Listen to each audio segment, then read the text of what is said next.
бір қызығы сәлеметсіздер.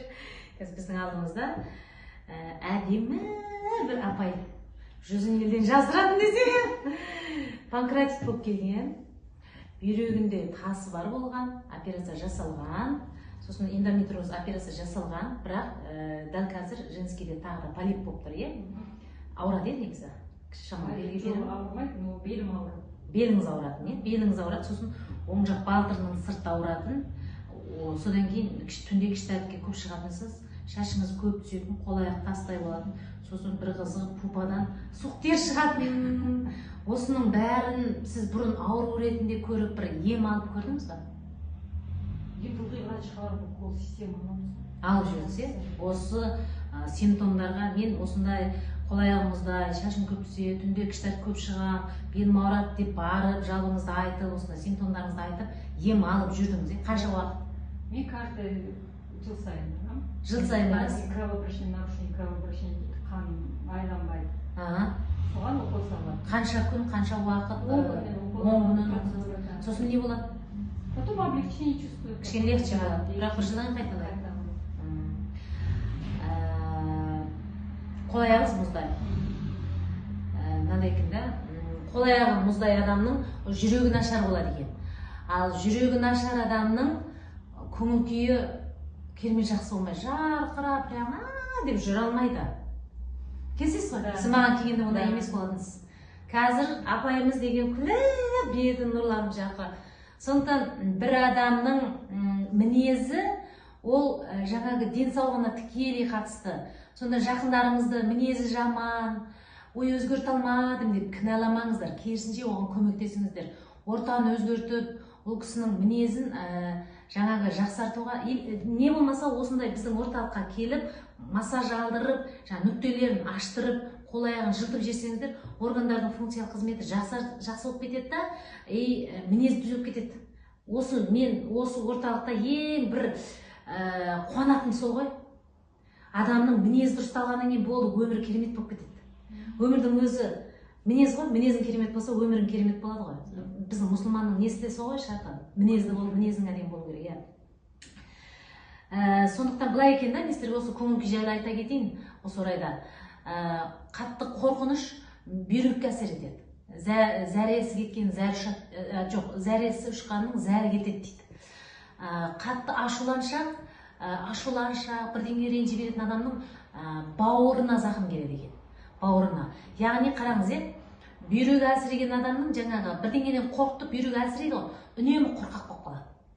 Әуелі кішкентай кездеріңізде жаңағы ата-аналарыңыз ұрыс болмаса, өздеріңіз қазір ерлі-зайып ұрыс болып, үйде береке жоқ, бала ұрыс болып жатқан семьяда қорқынышпен өмір сүрсе, сол баланың өсуі де қиын болады. Өздеріңіз байқаңыздаршы, өмірде немесе қастарыңызда, көршілеріңізде, жақындарыңызда ұрыс керіс көп, үйде күнде концерт деп айғайлау, айғай-шу, бала дірілдеп бір бұрышта қорқып тұрған балалар дұрыс өспейді. Неге осының баласы кішкентай, неге өспейді, сүйегіне алып жетілмейді деген сияқты әңгімелер негізі көп себепте сол жаңағы үйде ұрыс керіс, бір қорқыныш, бала өспей қалады екен. Оны мен өмірде талай көріп жүрмін.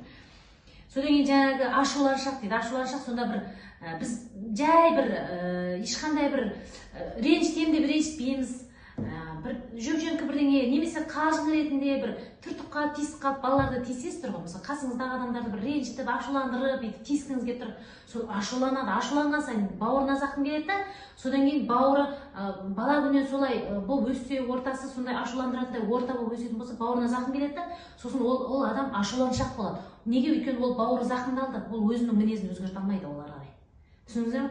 Сол мінезді, ашуланшақ мінезді өзгерту үшін осы себепті нүктенің емімен әттен өзгертіп жіберуге болады. Сосын мына қайғы, мұң, сағыныш дейді ғой, бұл өкпеге әсер етеді екен. Ал сағынып жүрген, жақыннан айырылған, немесе махаббатынан айырылып қалған жастар, өздеріңізді бастарыңыздан өтсе, әрине, бір ойланып көріңіздерші, бастан өтсе. Сағынып жүрген кезде аппетит та нашар, ұйқы да нашар, ештеңеге зауқыңыз жоқ. Содан өкпеге зақым келеді, өкпенің әлсіздігі бар, бауырға, жүрекке әсер етеді. Сосын адам жылай береді, жылақы болады. Жылай береді де, бір бейшара болып жүреді, жылайса, бірдеңе болса жылайса.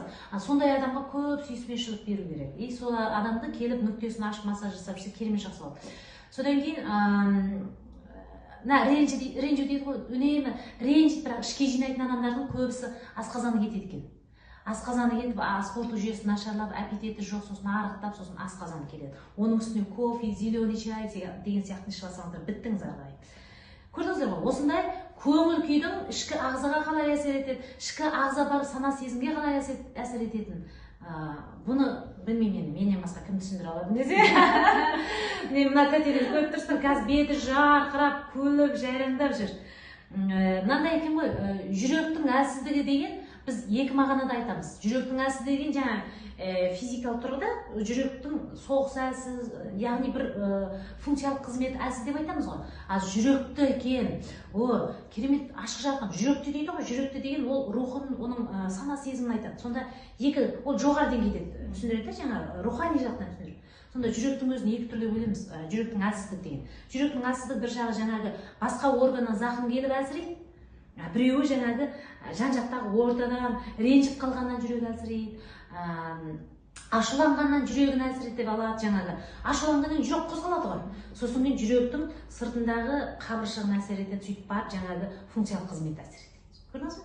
Сонда күнделікті тұрмысымызда, өмірімізде біздің айланамыздағы адами қарым-қатынас біздің жүрегімізге әсер етеді. Жүрегімізді қозғап аламыз. Яғни біз алаң көңіл болып жүреміз.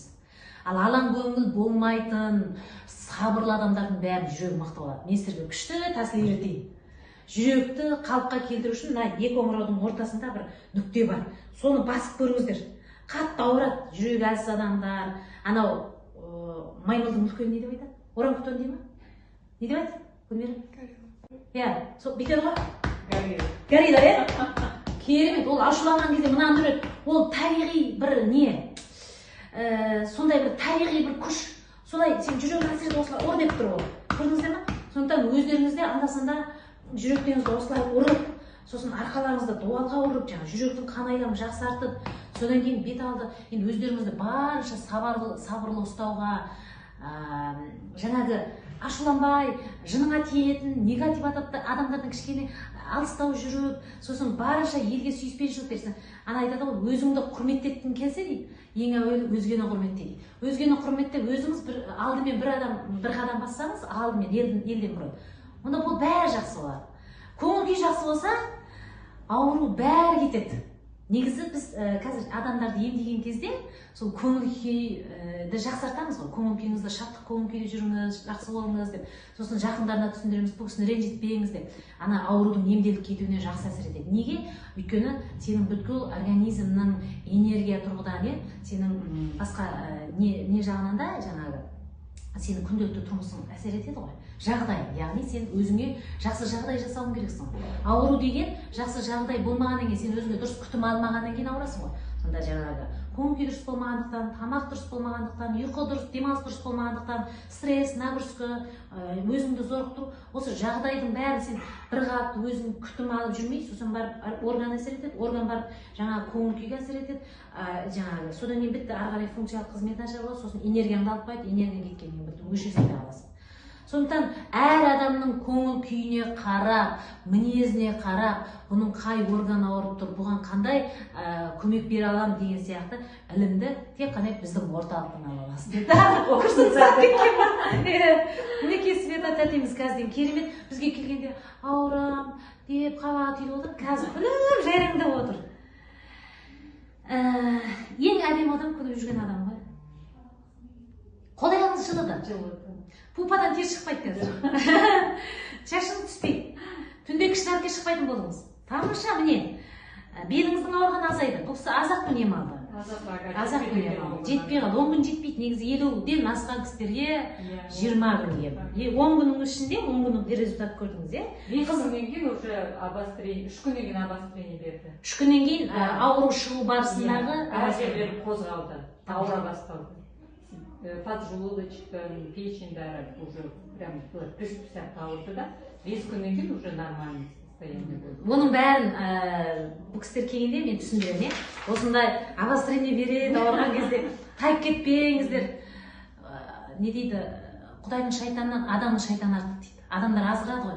Ей, массаждан жазылам екен кісі, қалай ол деп, көрдіңіз ғой, результат күшті. Ішкі органдарға әсер етеді, одан жаймен ауырып шыққан кезде солай ауырып барып шығады. Өйткені энергияның жолдары, қан тамыр жолдары ашылған кезде ол міндетті түрде ауру сезіну басталады. Рахмет сізге. Ауырмаңыз. Осындай әдемі күлкіңізді халыққа көрсетіп берсеңіз күшті болар еді. Енді әрине өз еркіңіз. Маған күліп отырсаңыз болды, Клавдия. Жақсы болды. Иә, мен результатын көріп отырсам болды. Мен былай жеткіземін. Рахмет сіздерді, қыздарыңызға рахмет. Қызыңыз қалай болды? Қызым да жақсы. Жақсы, иә? Қызымен келген, қыз да жақсы қазір. Әселге маған жасаған күні. Сізді жібек па? Жібекке. Көп рахмет. Сізге де рахмет. Осындай орталық ашып, бізді емдеп жатқан халқыма деп отырсыз ғой, сол халқыңызға жасап жатқан еңбегіңіздің жемісін көріңіз. Үлкен центр болып ашылсын енді. Аумин. Бірнеше жерде бар. Иә, аумин. Жақсы, көңіл күйлеріңіз күшті болып жүрсін. Рахмет сіздерге.